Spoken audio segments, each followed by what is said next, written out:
ಸೌಂದರ್ಯ ಅನ್ನೋದನ್ನ ಗಂಡ ಸವಿಬೇಕೇ ಹೊರತು ಮತ್ತೊಬ್ಬರಿಗಲ್ಲ ಅನ್ನೋದನ್ನ ಹೇಳಿಯಪ್ಪ.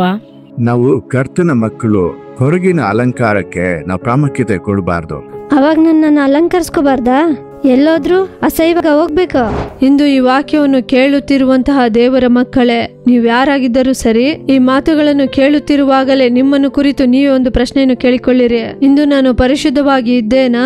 ಪರಿಶುದ್ಧವೆಂಬ ಅಲಂಕಾರದೊಂದಿಗೆ ಆಲಯಕ್ಕೆ ಹೋಗುತ್ತಿದ್ದೇನಾ? ಪರಿಶುದ್ಧವಾದ ಅಲಂಕಾರದಿಂದ ನಾನು ದೇವರನ್ನು ಸಂಧಿಸುತ್ತಿದ್ದೇನಾ?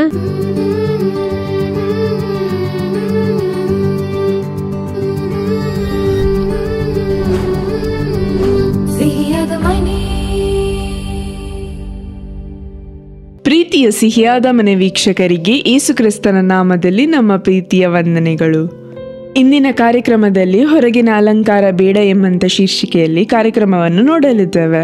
ಸಾಧಾರಣವಾಗಿ ಸ್ತ್ರೀಯರಾಗಿರುವ ನಾವು ನಮ್ಮ ಅಲಂಕಾರದಲ್ಲಿ ಹೆಚ್ಚು ಗಮನ ಕೊಡುತ್ತೇವೆ, ಅದು ಸಹಜವಾಗಿರುವಂತದ್ದೇ. ಆದರೆ ಆದಾಯವನ್ನು ಮೀರಿ ಅಲಂಕಾರ ಮಾಡಿಕೊಳ್ಳುವುದರಲ್ಲಿ ಗಮನ ಕೊಡುತ್ತಿರುವುದರಿಂದ ಅನೇಕ ಕುಟುಂಬಗಳು ಇಂದು ಬಾಧೆಗೊಳಗಾಗುತ್ತದೆ. ಅದಕ್ಕೆ ಬದಲಾಗಿ ನಮ್ಮ ಹೃದಯದಲ್ಲಿರುವಂತ ಒಳ್ಳೆ ಗುಣಗಳಿಂದ ನಮ್ಮನ್ನು ಅಲಂಕರಿಸಿಕೊಳ್ಳಬಹುದು. ಇದನ್ನೇ ಸತ್ಯವೇದವು ಕೂಡ ನಮಗೆ ತಿಳಿಸುತ್ತದೆ. ಸತ್ಯವೇದಕ್ಕೆ ವಿಧೇಯರಾದರೆ ದೇವರು ನಿಶ್ಚಯವಾಗಿ ನಮ್ಮನ್ನು ಆಶೀರ್ವದಿಸುವರು. ಈಗ ಮೊದಲನೇದಾಗಿ ಜ್ಯೋತಿಕ ನಾಟಕ ನೋಡೋಣವಾ?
ಏನಮ್ಮ, ಆಫೀಸ್ಗೆ ಹೋಗ್ತಾ ಇದೆಯಾ ಇಲ್ಲ ಯಾವ್ದಾದ್ರು ಮದುವೆಗೆ ಹೋಗ್ತಾ ಇದೆಯಾ? ಸುಮ್ಮನೆ ಕಾಮಿಡಿ ಮಾಡಬೇಡಿ. ನಾನು ಸೀರಿಯಸ್ ಆಗಿ ಕೇಳ್ತಾ ಇರೋದು. ಸಾಧಾರಣವಾಗಿ ನೀನು ಈ ಥರ ಹೊರಡಲ್ವಲ್ಲ? ಏನ್ರಿ, ಆ ಆಫೀಸ್ ಬೇರೆ ಈ ಆಫೀಸ್ ಬೇರೆ. ಆಫೀಸ್ ತಾನೇ ಬೇರೆ, ನೀನು ಅವಳೇ ತಾನೇ. ಇವಾಗ ಯಾಕೆ ನಿಮಗೆ ಈ ಅಸೂಯೆ ಬುದ್ಧಿ? ಹೊರ್ಗಡೆ ಹೋಗುವಾಗ ಏನು ಇಲ್ದಿರನ ಹೋಗ್ತಾರೆ. ನಿಮ್ಮ ಕೆಲಸ ನೀವು ನೋಡಿ, ನನ್ನ ಕೆಲಸ ನಾನು ನೋಡ್ಕೋತೀನಿ.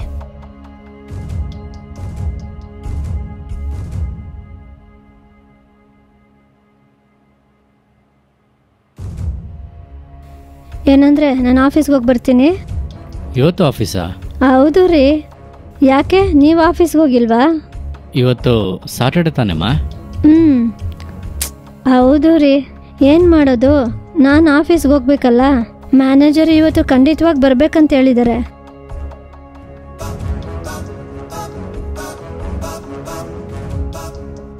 ಇವತ್ತಾದರೂ ಸ್ವಲ್ಪ ಸಿಂಪಲ್ ಆಗಿ ಹೋಗ್ಬೋದಲ್ವಾ? ಇದೇ ಸಿಂಪಲ್ ರೀ. ನಾನು ಹೋಗ್ಬರ್ತೀನಿ.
ಏನು ಮಾಲತಿ, ಇದೇನು ಸ್ನ್ಯಾಕ್ಸಾ?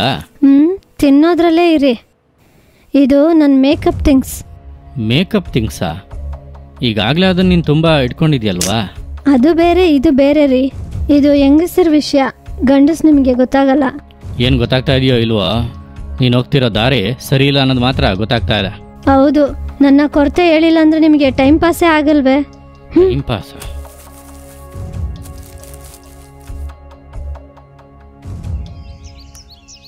ಅಕ್ಕ, ಮಾಲತಿ ನಡವಳಿಕೆನೇ ಸರಿ ಇಲ್ಲ. ಏನ್ ಮಾಡ್ತಾಳೆ?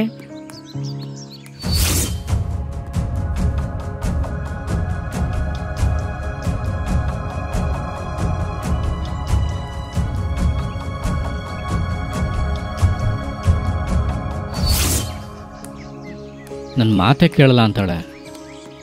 ನೀವಾದ್ರೂ ಅವಳ ಜೊತೆ ಸ್ವಲ್ಪ ಮಾತಾಡಿ ಅಕ್ಕ. ಮಾತಾಡ್ಬಹುದು, ಆದ್ರೆ ಅವಳು ನನ್ನ ಮಾತನ್ನು ಕೇಳಲೇ ಇಲ್ವಲ್ಲ.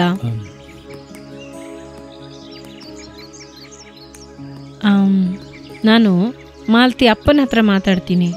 ಅವ್ರು ಹೇಳ್ದಾಗ್ಲಾದ್ರೂ ಅವಳು ಕೇಳ್ತಾಳ ನೋಡೋಣ. ಸರಿ ಅಕ್ಕ.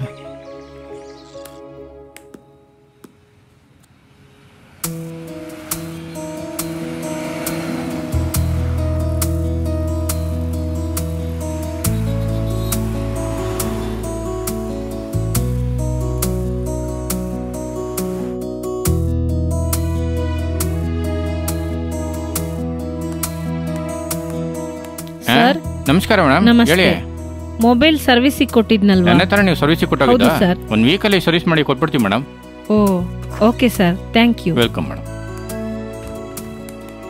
ಅಪ್ಪ ಚೆನ್ನಾಗಿದ್ದೀರಾ? ಅಪ್ಪ ಚೆನ್ನಾಗಿದ್ದೀನಮ್ಮ. ಮಾಲತಿ ಹತ್ರ ನೀವು ಮಾತಾಡಿದ್ರಪ್ಪ? ನಾನ್ ಮಾತಾಡಿದ್ರೆ ಹೇಗಮ್ಮ? ಈಗ ನಮಗೆ ಬೇರೆ ದಾರಿ ಇಲ್ಲಪ್ಪ, ನೀವೇ ಮಾತಾಡಬೇಕು. ನಾನು ಏನು ಹೇಳೋದು? ವಾಕ್ಯವನ್ನ ಹೇಳಿ. ಜಡೆ ಹೆಣೆದುಕೊಳ್ಳುವುದು, ಚಿನ್ನದ ಆಭರಣಗಳನ್ನು ಧರಿಸಿಕೊಳ್ಳೋದು ಇದೆಲ್ಲ ಅಲಂಕಾರ ಅಲ್ಲಪ್ಪ. ಸಾತ್ವಿಕವಾದ ಶಾಂತ ಮನಸ್ಸು, ಪರಿಶುದ್ಧತೆಯೇ ನಮಗೆ ಅಲಂಕಾರವಾಗಿರಬೇಕು. ಅದನ್ನ ಹೇಳಿಯಪ್ಪ. ಸೌಂದರ್ಯ ಅನ್ನೋದನ್ನ ಗಂಡ ಸವಿಬೇಕೇ ಹೊರತು ಮತ್ತೊಬ್ಬರಿಗಲ್ಲ ಅನ್ನೋದನ್ನ ಹೇಳಿಯಪ್ಪ. ನೀವು ಹೇಳ್ಬೇಕಾಗಿದ್ನ ಹೇಳಿ. ಕೇಳೋದು ಕೇಳ್ದಲೇ ಹೋಗೋದು ಅದು ಮಾಲತಿ ಇಷ್ಟ. ಸರಿಮ್ಮ. ಪ್ರಾರ್ಥನೆಯೊಂದಿಗೆ ಮಾಡಿಯಪ್ಪ. ನಾನು ಹೊರಡ್ತೀನಿ. ಹೊಸ ಕೆಲಸ ಹೇಗಿದೆಯಮ್ಮ? ಚೆನ್ನಾಗಿದೆ ಅಪ್ಪ. ಅಪ್ಪ ನಿನ್ಗೆ ಚಿಕ್ಕ ವಯಸ್ಸಿಂದನೇ ಒಂದು ವಾಕ್ಯನ ಹೇಳ್ಕೊಟ್ಟು ಬೆಳೆಸ್ದೆ. ನೀನು ಹಾಗೆ ಬೆಳೆದೆ. ಆದ್ರೆ ಇವಾಗ ನಾವು ಕರ್ತನ ಮಕ್ಕಳು. ಹೊರಗಿನ ಅಲಂಕಾರಕ್ಕೆ ನಾವು ಪ್ರಾಮುಖ್ಯತೆ ಕೊಡಬಾರ್ದು. ನಮ್ಮ ಉಡುಗೆಯಲ್ಲೂ ಕೂಡ ನಡತೆಯಲ್ಲಿ ಕೂಡ ಯಾರನ್ನು ಆಕರ್ಷಿಸಬಾರ್ದು ಅಂತ ಹೇಳ್ಬಿಟ್ಟು ಬೆಳೆಸ್ದೆ. ಆದ್ರೆ ಇವಾಗ ನೀನ್ ನೋಡಿದ್ರೆ ಇದನ್ ಕೂಡ ಹೋಗಿ ಅವ್ರು ನಿಮ್ಮ ಹತ್ರ ಹೇಳ್ತಾರ? ಮತ್ತಿನ್ನೇನ್ ಮಾಡೋದು? ನೀನ್ ಅವ್ರು ಹೇಳೋ ಮಾತನ್ನ ಕಿವಿಗೊಟ್ಟು ಕೇಳೋದೇ ಇಲ್ವಲ್ಲ. ಅಪ್ಪ, ನಾನು ಇವಾಗೇನ್ ಚಿಕ್ಕ ಹುಡುಗಿ ಅಲ್ಲ. ಅದ್ನೇ ಅಮ್ಮ ನಾನು ಹೇಳ್ತಾ ಇರೋದು. ನೀನೇನ್ ಚಿಕ್ಕ ಹುಡುಗಿ ಅಲ್ಲ. ತಪ್ಪು ಮಾಡಿದ್ರು ಸರಿ ಬಿಡು, ಚಿಕ್ಕ ಹುಡುಗಿ ಅಲ್ವಾ ಅಂತ ಹೇಳಕ್ಕೆ. ನಾನು ತಾನೇ ಅಮ್ಮ ನಿನ್ನ ಹೊರಗಡೆ ಬಾ ಅಂತ ಕರೆದಿದ್ದು. ಅದಕ್ಕೆ ನಿನಗೆ ಇಷ್ಟೊಂದು ಅಲಂಕಾರ ಎಲ್ಲ ಬೇಕಾ? ಸೌಂದರ್ಯವು ನೆಚ್ಚತಕ್ಕದಲ್ಲ, ಲಾವಣ್ಯವು ನೆಲೆಯಲ್ಲ ಅಂತ ವಾಕ್ಯ ಹೇಳುತ್ತಮ್ಮ.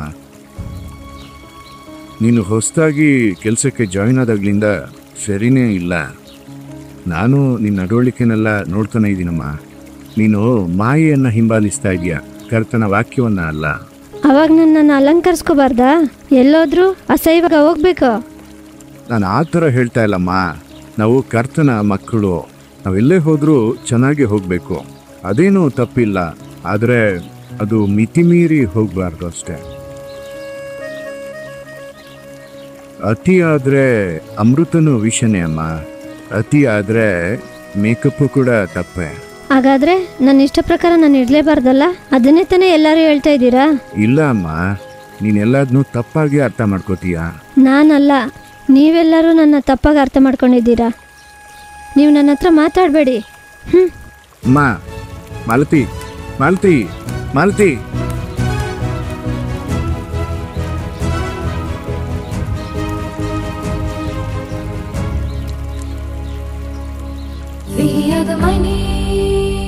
ಪ್ರಿಯರಾದವರೇ, ಜ್ಯೋತಿ ಕರ್ನಾಟಕವನ್ನು ನೋಡಿದ್ದೀರಾ? ಹೊರಗಿನ ಅಲಂಕಾರವನ್ನು ಹೊರಗೆ ಹಾಕಲು ತೀರ್ಮಾನಿಸಿದ್ದೀರಾ?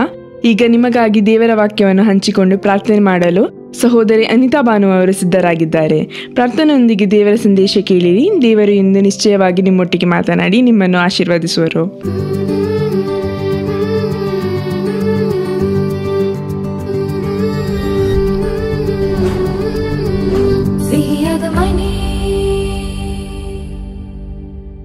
ಕ್ರಿಸ್ತನಲ್ಲಿ ಪ್ರಿಯರಾದವರೇ, ಯೇಸು ಕ್ರಿಸ್ತನ ಮಧುರವಾದ ನಾಮದಲ್ಲಿ ಮತ್ತೆ ನಿಮಗೆ ನಮ್ಮ ಪ್ರೀತಿಯ ವಂದನೆಗಳನ್ನು ತಿಳಿಸುತ್ತೇವೆ.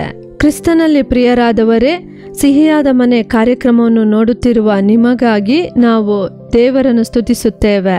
ಪ್ರತಿ ವಾರವೂ ಪ್ರಸಾರವಾಗುವ ಈ ಕಾರ್ಯಕ್ರಮವು ನಿಮಗೆ ಆಶೀರ್ವಾದಕರವಾಗಿದೆ ಎಂದು ನಾವು ನಂಬುತ್ತೇವೆ. ಈ ದಿನದಲ್ಲೂ ದೇವರು ನಮ್ಮೊಂದಿಗೆ ಮಾತನಾಡಲು ಇಷ್ಟಪಡುತ್ತಾರೆ. ಈ ದಿನದಲ್ಲಿ ಹೊರಗಿನ ಅಲಂಕಾರವು ನಿಮಗೆ ಬೇಡ ಎಂಬ ಶೀರ್ಷಿಕೆಯಲ್ಲಿಯೇ ನಾವು ಕಾರ್ಯಕ್ರಮನೆಲ್ಲ ನೋಡಿದೆವು. ನಾವು ಅನೇಕ ಪ್ರಾರ್ಥನೆಯನ್ನು ಮಾಡಿದೆವು. ಈ ದಿನದಲ್ಲೂ ಈಗ ನಾವು ಅದನ್ನು ಕುರಿತು ಧ್ಯಾನಿಸಿ ಪ್ರಾರ್ಥಿಸಲಿದ್ದೇವೆ. ಈಗ ಅಲಂಕಾರ ಎಂದರೆ ಈ ದಿನಗಳ ಕಾಲಘಟ್ಟದಲ್ಲಿ ಹೇಳಿಕೊಳ್ಳುವುದೇ ಬೇಡ. ಚಿಕ್ಕ ಮಕ್ಕಳಿಂದ ಹಿಡಿದು ಹಿರಿಯರವರೆಗೂ ಅಲಂಕಾರ ಮಾಡಿಕೊಳ್ಳುವುದರಲ್ಲಿ ಎಷ್ಟು ಗುರಿಯಾಗುತ್ತಾರೆ ಎಂದು ನಾವು ಹೇಳುವುದೇ ಬೇಡ. ಅಷ್ಟು ಅಲಂಕರಿಸಿಕೊಳ್ಳುತ್ತಾರೆ. ಬ್ಯೂಟಿ ಪಾರ್ಲರ್ಗೆ ಕೊರತೆಯೇ ಇಲ್ಲ. ಅಷ್ಟು ಬ್ಯೂಟಿ ಪಾರ್ಲರ್ಗಳು ತಮ್ಮನ್ನು ಅಲಂಕರಿಸಿಕೊಳ್ಳುವುದರಲ್ಲಿ, ಅಲಂಕಾರ ಮಾಡಿಕೊಳ್ಳುವುದಕ್ಕೆ ಎಷ್ಟು ಪ್ರಾಮುಖ್ಯತೆಯನ್ನು ಕೊಟ್ಟು ಸಮಯವನ್ನು ಹಣವನ್ನು ಖರ್ಚು ಮಾಡುತ್ತಾರೆ. ಹಾಗಿದ್ದಾಗ ಯಾವುದು ಅಲಂಕಾರ? ಇದನ್ನು ಕುರಿತು ಸತ್ಯವೇದ ಏನು ಹೇಳುತ್ತದೆ? ಅದನ್ನೇ ಇಂದು ನಾವು ಧ್ಯಾನಿಸಿ ಪ್ರಾರ್ಥಿಸಲಿದ್ದೇವೆ. ಇಲ್ಲಿ ವಾಕ್ಯದ ಶೀರ್ಷಿಕೆಯೇ ಹೇಳಲ್ಪಟ್ಟಿದೆ, ಹೊರಗಿನ ಅಲಂಕಾರ ನಿಮಗೆ ಬೇಡ ಎಂದು. ಆಗ ಯಾವುದರಿಂದ ನಾವು ನಮ್ಮನ್ನು ಅಲಂಕರಿಸಿಕೊಳ್ಳುವುದು? ಸತ್ಯವೇದದ ಮೂಲಕ ದೇವರು ಎದುರು ನೋಡುವಂತಹ ಅಲಂಕಾರವನ್ನು ಧ್ಯಾನಿಸಿ ನಾವಿಂದು ಪ್ರಾರ್ಥಿಸಲಿದ್ದೇವೆ. ಯೆಶಾಯ 62ನೇ ಅಧ್ಯಾಯ 3ನೇ ವಾಕ್ಯವನ್ನು ಓದುವಾಗ, ನೀನು ಯೆಹೋವನ ಕೈಯಲ್ಲಿ ಸುಂದರ ಕಿರೀಟವಾಗಿಯೂ ನಿನ್ನ ದೇವರ ಹಸ್ತದಲ್ಲಿ ರಾಜ ಶಿರೋವೇಷ್ಟನಾಗಿಯೂ ಇರುವಿ ಎಂದು ಬರೆಯಲ್ಪಟ್ಟಿದೆ. ನಮ್ಮನ್ನು ಸೃಷ್ಟಿಸಿದ ದೇವರು, ನಮ್ಮನ್ನು ರೂಪಿಸಿದ ದೇವರು, ದೇವರ ಹಸ್ತದಲ್ಲಿ ನಾವು ಪ್ರತಿಯೊಬ್ಬರು ಸುಂದರ ಕಿರೀಟವಾಗಿರುವೆ, ರಾಜ ಶಿರೋವೇಷ್ಟನಾಗಿರುವೆ ಎಂದು ಬರೆಯಲ್ಪಟ್ಟಿದೆ. ಹೀಗಿರಬೇಕಾದರೆ ದೇವರ ಹಸ್ತದಲ್ಲಿ ಒಬ್ಬ ಮನುಷ್ಯ ಇಲ್ಲ ಒಬ್ಬ ಮನುಷ್ಯ ದೇವರ ಹಸ್ತದಲ್ಲಿ ಸುಂದರ ಕಿರೀಟವಾಗಿ ಇರಬೇಕೆಂದರೆ ಅವರಿಗೆ ಕೆಲವು ಅರ್ಹತೆಗಳು ಇರಬೇಕು. ಹೀಗಿರುವಾಗ ಏನು ಅರ್ಹತೆ ಉಳ್ಳವರಾಗಿ ಇರಬೇಕೆಂದು ನೋಡುವಾಗ ಕೀರ್ತನೆಗಳು 149ನೇ ಅಧ್ಯಾಯ 4ನೇ ವಾಕ್ಯದಲ್ಲಿ ಬರೆಯಲ್ಪಟ್ಟಿದೆ, ಯೆಹೋವನು ತನ್ನ ಪ್ರಜೆಗೆ ಪ್ರಸನ್ನನಾದನು, ದೀನರನ್ನು ರಕ್ಷಣೆಯಿಂದ ಭೂಷಿಸುತ್ತಾನೆ ಎಂದು ಬರೆಯಲ್ಪಟ್ಟಿದೆ. ಮೊದಲನೆಯದಾಗಿ ಒಬ್ಬ ಮನುಷ್ಯನಲ್ಲಿ ಇರಬೇಕಾದಂಥ ಗುಣಾತಿಶಯ ಏನು ಗೊತ್ತಾ? ಶಾಂತಿ. ಈ ಶಾಂತಿ ಗುಣ ಉಳ್ಳವರನ್ನು ದೇವರು ಹೇಗೆ ಅಲಂಕರಿಸುತ್ತಾರೆ ಎಂದರೆ ರಕ್ಷಣೆಯಿಂದ ಅಲಂಕರಿಸುತ್ತಾರೆ. ಇದೇ ನಿಜವಾದ ಅಲಂಕಾರ, ಇದೇ ಸುಂದರ ಅಲಂಕಾರ, ಇದೇ ಸತ್ಯವಾದ ಅಲಂಕಾರ. ಈ ಅಲಂಕಾರವನ್ನು ಬಿಟ್ಟು ಹೊರಗಿನ ಅಲಂಕಾರವನ್ನು ಮಾಡಿಕೊಂಡು ನಾನು ಸುಂದರವಾಗಿದ್ದೇನೆ ಎಂದು ಹೇಳಿಕೊಂಡು ಅದು ಅರ್ಥವಿಲ್ಲದ ಅಲಂಕಾರವಾಗುತ್ತದೆ. ಆದ್ದರಿಂದಲೇ ಸತ್ಯವೇದವು ನಮಗೆ ಸ್ಪಷ್ಟವಾಗಿ ಹೇಳುತ್ತದೆ, ನೀನು ದೇವರ ಹಸ್ತದಲ್ಲಿ ಸುಂದರವಾದ ಕಿರೀಟವಾಗಿರಬೇಕೆಂದರೆ ಆ ರಕ್ಷಣೆಯ ಅನುಭವದಿಂದ ದೇವರು ನಮ್ಮನ್ನು ಭೂಷಿಸಿದ್ದಾರಾ? ಇಂದು ಈ ವಾಕ್ಯಗಳನ್ನು ಕೇಳುತ್ತಿರುವ ನೀವು ಸ್ವಲ್ಪ ಯೋಚಿಸಿ ನೋಡಿರಿ. ದೇವರು ನನ್ನನ್ನು ರಕ್ಷಣೆಯಿಂದ ಭೂಷಿಸಿದ್ದಾರಾ? ನಾನು ರಕ್ಷಣೆಯ ಅಲಂಕಾರವನ್ನು ಅಲಂಕರಿಸಿಕೊಂಡಿದ್ದೇನಾ? ಆಗ ಸ್ವಲ್ಪ ಯೋಚಿಸಿ ನೋಡಿರಿ. ದೇವರು ಇದನ್ನೇ ಒಂದೊಂದು ಮನುಷ್ಯರ ಬಳಿಯೂ ಒಬ್ಬೊಬ್ಬ ಮನುಷ್ಯ ಬಳಿಯೂ ಎದುರು ನೋಡುತ್ತಾರೆ. ಮತ್ತಾಯ 11ನೇ ಅಧ್ಯಾಯ 29ನೇ ವಾಕ್ಯವನ್ನು ಓದುವಾಗ ದೇವರ ವಾಕ್ಯವು ಈ ರೀತಿ ಹೇಳುತ್ತದೆ, ನಾನು ಸಾತ್ವಿಕನೂ ದೀನ ಮನಸ್ಸುಳ್ಳವನು. ಯಾಕೆ ದೇವರು ದೀನ ಮನಸ್ಸನ್ನು ತೋರಿಸುತ್ತಿದ್ದಾರೆಂದರೆ ನಮ್ಮನ್ನು ಸೃಷ್ಟಿಸಿದ ದೇವರು ದೀನ ಮನಸ್ಸುಳ್ಳವನು. ಆದ್ದರಿಂದ ಆತನ ಮಕ್ಕಳು ಸಹ ದೀನ ಮನಸ್ಸುಳ್ಳವರಾಗಿರಬೇಕು. ಅಂಥವರನ್ನೇ ದೇವರು ಆತನ ರಕ್ಷಣೆಯಿಂದ ಭೂಷಿಸುತ್ತಾನೆ ಎಂದು ವಾಕ್ಯ ಹೇಳುತ್ತದೆ. ಈ ಅಲಂಕಾರವೇ ದೇವರು ಒಬ್ಬ ಮನುಷ್ಯನ ಬಳಿ ಎದುರು ನೋಡುವಂತಹ ಗುಣಾತಿಶಯಗಳು. ದೇವರು ಇಂತಹ ಅಲಂಕಾರವನ್ನು ಒಬ್ಬ ಮನುಷ್ಯನಿಗೂ ಒಬ್ಬ ಸ್ತ್ರೀಗೂ ಕೊಡಲು ಇಷ್ಟಪಡುತ್ತಾನೆ. ಎರಡನೆಯದಾಗಿ ದೇವರು ಎದುರು ನೋಡುವಂತಹ ಅಲಂಕಾರ ಏನು ಎಂದು ನೋಡಿದರೆ ಕೀರ್ತನೆಗಳು 29:2 96-9ನೇ ವಾಕ್ಯಗಳನ್ನು ಓದಿ ನೋಡಿದರೆ, ಪರಿಶುದ್ಧತ್ವವೆಂಬ ಭೂಷಣದೊಡನೆ ಯೆಹೋವನಿಗೆ ನಮಸ್ಕರಿಸಿರಿ ಎಂದು ಬರೆಯಲ್ಪಟ್ಟಿದೆ. ಪರಿಶುದ್ಧ ಅಲಂಕಾರ. ಒಬ್ಬ ಮನುಷ್ಯನು ಹೇಗೆ ಪರಿಶುದ್ಧವಾಗಿ ಇರಬೇಕು ಎಂದು ದೇವರು ಇಷ್ಟಪಡುತ್ತಾರೆಂದರೆ ಪರಿಶುದ್ಧತ್ವವೆಂಬ ಭೂಷಣದೊಡನೆ ನಮಸ್ಕರಿಸಿರಿ. ಆಗ ಪಾಪವನ್ನು ಹೃದಯದಲ್ಲಿ ಇಟ್ಟುಕೊಂಡು ಪಾಪದಲ್ಲೇ ಬದುಕುತ್ತಾ ಎಷ್ಟೇ ಅಲಂಕಾರ ಮಾಡಿಕೊಂಡರೂ ಯಾರು ನೋಡುವುದಕ್ಕಾಗಿ ಅಲಂಕಾರ? ಏನಕ್ಕಾಗಿ ಅಲಂಕಾರ? ಯಾವುದಕ್ಕಾಗಿ ಆ ಅಲಂಕಾರವನ್ನು ಮಾಡಿಕೊಳ್ಳುತ್ತೇವೆ? ರಕ್ಷಣೆ ಮುಖ್ಯ, ಪರಿಶುದ್ಧತ್ವ ಮುಖ್ಯ. ಪರಿಶುದ್ಧತೆ ಇಲ್ಲದೆ ನಾವು ದೇವರನ್ನು ನೋಡಲು ಆಗುವುದಿಲ್ಲ, ದೇವರನ್ನು ದರ್ಶಿಸಲು ಆಗುವುದಿಲ್ಲ, ನಮ್ಮನ್ನು ಸೃಷ್ಟಿ ಮಾಡಿದ ಆತನನ್ನು ಸಂಧಿಸಲು ಆಗುವುದಿಲ್ಲ, ಆತನ ಹತ್ತಿರ ಹೋಗಲು ಆಗುವುದಿಲ್ಲ, ಆತನನ್ನು ಸಂಧಿಸಲು ಆಗುವುದಿಲ್ಲ. ಆದ್ದರಿಂದ ತಾನೇ ದೇವರ ವಾಕ್ಯವು ನಮಗೆ ಸ್ಪಷ್ಟವಾಗಿ ತಿಳಿಸುತ್ತದೆ, ಒಬ್ಬ ಮನುಷ್ಯ ಪರಿಶುದ್ಧತ್ವವೆಂಬ ಭೂಷಣದೊಂದಿಗೆ ಅಲಂಕರಿಸಿಕೊಳ್ಳಬೇಕು. ಇಂದು ಈ ವಾಕ್ಯವನ್ನು ಕೇಳುತ್ತಿರುವಂತಹ ದೇವರ ಮಕ್ಕಳೇ, ನೀವು ಯಾರಾಗಿದ್ದರೂ ಸರಿ, ಈ ಮಾತುಗಳನ್ನು ಕೇಳುತ್ತಿರುವಾಗಲೇ ನಿಮ್ಮನ್ನು ಕುರಿತು ನೀವೇ ಒಂದು ಪ್ರಶ್ನೆಯನ್ನು ಕೇಳಿಕೊಳ್ಳಿರಿ. ಇಂದು ನಾನು ಪರಿಶುದ್ಧವಾಗಿ ಇದ್ದೇನಾ? ಪರಿಶುದ್ಧವೆಂಬ ಅಲಂಕಾರದೊಂದಿಗೆ ಆಲಯಕ್ಕೆ ಹೋಗುತ್ತಿದ್ದೇನಾ? ಪರಿಶುದ್ಧವಾದ ಅಲಂಕಾರದಿಂದ ನಾನು ದೇವರನ್ನು ಸಂಧಿಸುತ್ತಿದ್ದೇನಾ? ನೀವು ಕೇಳಿಕೊಳ್ಳಿರಿ. ನಿಮ್ಮನ್ನು ನೀವೇ ಕೇಳಿಕೊಳ್ಳುವಾಗಲೇ ಆ ಅಲಂಕಾರವು ನಮಗೆ ಹೇಗಿದೆ ಎಂದು ತಿಳಿದುಕೊಳ್ಳಲು ಸಾಧ್ಯ. ಯಾಕೆಂದರೆ ದೇವರು ಯಾಕೆ ಈ ಪರಿಶುದ್ಧವಾದ ಅಲಂಕಾರವನ್ನು ಎದುರು ನೋಡುತ್ತಾರೆಂದರೆ, ದೇವರ ವಾಕ್ಯ ಹೇಳುತ್ತದೆ, 1 ಪೇತ್ರನು 1ನೇ ಅಧ್ಯಾಯ 15-16 ವಾಕ್ಯಗಳನ್ನು ನಾವು ಓದುವಾಗ, ನಾನು ಪರಿಶುದ್ಧವಾಗಿರುವುದರಿಂದ ನೀವು ಪರಿಶುದ್ಧರಾಗಿರಬೇಕು ಎಂದು ಬರೆದದೆಯಲ್ಲ ಎಂದು ವಾಕ್ಯವು ತಿಳಿಸುತ್ತದೆ. ಆಗ ನಮ್ಮ ದೇವರು ಎಂತಹ ದೇವರು! ಆತನ ಸ್ವಾರೂಪ್ಯದಲ್ಲಿ ಸೃಷ್ಟಿಸಿದಂತ ಮನುಷ್ಯನು, ಹಾಗೆಯೇ ಆತನು ನಮ್ಮನ್ನು ಬದಲಾಯಿಸಲು ಇಷ್ಟಪಡುತ್ತಾನೆ. ನಿಮ್ಮನ್ನು ಕರೆದಾತನು ಪರಿಶುದ್ಧನಾಗಿರುವ ಪ್ರಕಾರವೇ ನೀವು ವಿಧೇಯರಿಗೆ ತಕ್ಕಂತೆ ನಿಮ್ಮ ನಡವಳಿಕೆಯಲ್ಲಿ ಪರಿಶುದ್ಧರಾಗಿರಿ. ನೀವು ಪರಿಶುದ್ಧ ಹೃದಯದೊಂದಿಗೆ ದೇವರನ್ನು ದರ್ಶಿಸಿರಿ ಎಂದು ದೇವರ ವಾಕ್ಯ ತಿಳಿಸುತ್ತದೆ. ನನ್ನ ಪ್ರಿಯ ದೇವರ ಮಕ್ಕಳೇ, ದೇವರು ಒಬ್ಬರಲ್ಲಿ ಎದುರು ನೋಡುವಂತ ಅಲಂಕಾರವೂ ಇದೆ, ಪರಿಶುದ್ಧತೆ. ಇಂದು ನಮ್ಮ ಜೀವನದಲ್ಲಿ ಪರಿಶುದ್ಧತೆಯನ್ನು ಯೋಚಿಸಿ ನೋಡಿರಿ. ಎಷ್ಟು ಪಾಪವಾದ, ಕೊಳೆಯಾದ, ಅಶುದ್ಧವಾದ ಮನುಷ್ಯನು ಮನುಷ್ಯನಿಗೆ ಮಾಡುವುದರಲ್ಲಿ ಇಷ್ಟಪಡದೆ ಎಷ್ಟೋ ಪಾಪಗಳನ್ನು ಮಾಡುತ್ತಾ ಕಣ್ಣೀರು ಸುರಿಸುತ್ತೇವಲ್ಲ. ಹೇಯವಾದ ಕಾರ್ಯಗಳು, ಅಶುದ್ಧವಾದ ಕಾರ್ಯಗಳಲ್ಲಿ ಬದುಕುತ್ತಿದ್ದೇವೆ. ಇಂದು ಅದರಿಂದ ಹೊರಬರಬೇಕೆಂದೇ ದೇವರು ಇಷ್ಟಪಡುತ್ತಾರೆ. ನಂತರ ನೋಡಿರಿ, 1 ಪೇತ್ರನು 3ನೇ ಅಧ್ಯಾಯ 5ನೇ ವಾಕ್ಯವನ್ನು ಓದಿ ನೋಡಿರಿ. ಭಕ್ತರಾದ ಸ್ತ್ರೀಯರು ಸಹ ಹೀಗೆ ತಮ್ಮನ್ನು ಅಲಂಕರಿಸಿಕೊಂಡರು, ಅವರು ತಮ್ಮ ತಮ್ಮ ಗಂಡಂದಿರಿಗೆ ಅಧೀನರಾಗಿದ್ದರು ಎಂದು ನಾವು ವಾಕ್ಯದಲ್ಲಿ ನೋಡುತ್ತೇವೆ. ಆಗ ಈ ಪರಿಶುದ್ಧ ಸ್ತ್ರೀಯರು ಎಲ್ಲಿಂದ ಬಂದರು? ನನ್ನ ಪ್ರೀತಿಯ ಸಹೋದರಿಯರೇ, ನಿಮ್ಮನ್ನು ಕೇಳಿ ನೋಡಿರಿ. ಸತ್ಯವೇದದಲ್ಲಿ ಬರೆಯಲ್ಪಟ್ಟಿದೆ ಭಕ್ತರಾದ ಸ್ತ್ರೀಯರು ಎಂದು. ಇಂದು ನಿಮ್ಮನ್ನು ನೋಡಿ ಆ ರೀತಿ ಹೇಳಬಹುದಾ? ಸತ್ಯವೇದದಲ್ಲಿ ಬರೆಯಲ್ಪಟ್ಟಿದೆ ಭಕ್ತರಾದ ಸ್ತ್ರೀಯರು ತಮ್ಮ ತಮ್ಮ ಗಂಡಂದಿರಿಗೆ ವಿಧೇಯರಾಗಿ ಅಲಂಕರಿಸಿಕೊಂಡರು ಎಂದು. ಇಂದು ನಿಮ್ಮ ಅಲಂಕಾರ ಯಾವುದಕ್ಕಾಗಿ? ಇಂದು ನಿಮ್ಮ ಅಲಂಕಾರ ಹೇಗಿದೆ? ನೀವು ಸ್ವಲ್ಪ ಯೋಚಿಸಿ ನೋಡಿರಿ. ನಿಮ್ಮ ಗಂಡಂದಿರಿಗೆ ವಿಧೇಯರಾಗುತ್ತೀರಾ? ದೇವರ ವಾಕ್ಯ ಹೇಳಿದ ಪ್ರಕಾರ ಗಂಡಂದಿರಿಗೆ ವಿಧೇಯರಾಗಿ ಬಾಳುತ್ತೀರಾ? ಭಕ್ತರಾದ ಪರಿಶುದ್ಧವಾದ ಸ್ತ್ರೀಯರು ಎಂಬ ಸ್ಥಾನವನ್ನು ನಾವು ಹಿಡಿದುಕೊಂಡಿದ್ದೇವಾ? ಯೋಚಿಸಿ ನೋಡಿರಿ. ಇಂದು ನಿಮ್ಮ ಜೀವನ ಹೇಗಿದೆ? ನಿಮ್ಮ ಕುಟುಂಬದ ಜೀವನ ಹೇಗಿದೆ? ನಿಮ್ಮ ಕುಟುಂಬವು ಹೇಗೆ ನಡೆದು ಹೋಗುತ್ತಿದೆ? ನಿಮ್ಮ ಸ್ವಂತ ಗಂಡಂದಿರಿಗೆ ನೀವು ವಿಧೇಯರಾಗುತ್ತಿದ್ದೀರಾ? ಪರಿಶುದ್ಧವಾದ ಸ್ತ್ರೀಯರೆಂದು ನಿಮ್ಮನ್ನು ಕುರಿತು ಹೇಳಬಹುದೇ? ಯೋಚಿಸಿ ನೋಡಿರಿ. ಇಂದು ದೇವರ ವಾಕ್ಯ ನಿಮ್ಮನ್ನು ಪರಿಶುದ್ಧ ಮಾಡಲು ಇಷ್ಟಪಡುತ್ತಿದೆ. ದೇವರು ನಿಮ್ಮನ್ನು ಪರಿಶುದ್ಧ ಅಲಂಕಾರವಾಗಿ ಬದಲಾಯಿಸಲು ಇಷ್ಟಪಡುತ್ತಿದ್ದಾನೆ. ಈ ದಿನದಲ್ಲಿ ಈ ವಾಕ್ಯವನ್ನು ಕೇಳುತ್ತಿರುವ ನೀವು ಪರಿಶುದ್ಧವಾದ ದೇವರ ಬಳಿ ನಿಮ್ಮನ್ನು ಒಪ್ಪಿಸಿ ಕೊಡುವಾಗ ದೇವರು ನಿಮಗೆ ಒಂದು ಬಿಡುಗಡೆಯನ್ನು ಕೊಟ್ಟು ನಿಮ್ಮನ್ನು ಬದಲಾಯಿಸುತ್ತಾನೆ.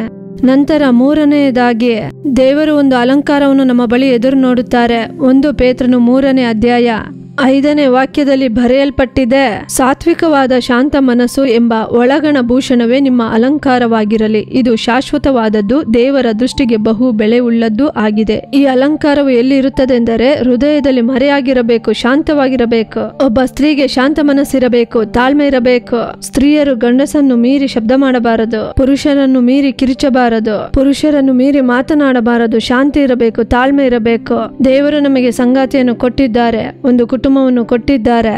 ದೇವರು ಹೇಳಿಕೊಡುವಂಥದ್ದು ಇದೆ. ನಾಶವಾಗದಂತಹ ಅಲಂಕಾರ. ಹೊರಗಿನ ಅಲಂಕಾರ ನಾಶವಾಗುತ್ತದೆ, ಆದರೆ ಒಳಗಿನ ಅಲಂಕಾರ ಅದು ನಾಶವಾಗದಂತ ಅಲಂಕಾರ. ಈ ಅಲಂಕಾರವೇ ಹೃದಯದಲ್ಲಿ ಮರೆಯಾಗಿರುವಂತಹ ಗುಣಾತಿಶಯವೇ ನಾಶವಾಗದ ಅಲಂಕಾರ. ಈ ಸ್ತ್ರೀ ಎಲ್ಲೇ ಹೋದರೂ ಆ ನಾಶವಾಗದಂತ ಅಲಂಕಾರ ಅವರು ಎಲ್ಲೇ ಹೋದರೂ ಅವರನ್ನು ಉನ್ನತಿಸುತ್ತದೆ, ಆಶೀರ್ವದಿಸುತ್ತದೆ, ಅವಳನ್ನು ಪರಿಶುದ್ಧ ಸ್ತ್ರೀ ಎಂದು ತೋರಿಸುತ್ತದೆ. ನಮ್ಮನ್ನು ನೋಡಿದ ಕೂಡಲೇ ಇವರು ದೇವರ ಭಕ್ತರಾದ ಸ್ತ್ರೀಯರೆಂದು ಹೇಳಬೇಕು. ಆದ್ದರಿಂದಲೇ ದೇವರ ವಾಕ್ಯವು ನಮಗೆ ತಿಳಿಸುತ್ತದೆ, ಒಳ್ಳೆಯ ನಡವಳಿಕೆಯಿಂದಲೇ ನಮ್ಮನ್ನು ಅಲಂಕರಿಸಿಕೊಳ್ಳಬೇಕೆಂದು ಸತ್ಯವೇದ ತಿಳಿಸುತ್ತದೆ. ಒಂದು ದಿನ ಒಬ್ಬ ತಾಯಿ ತನ್ನ ಹೆಣ್ಣು ಮಕ್ಕಳನ್ನು ಬ್ಯೂಟಿ ಪಾರ್ಲರಿಗೆ ಕರೆದುಕೊಂಡು ಬಂದರು.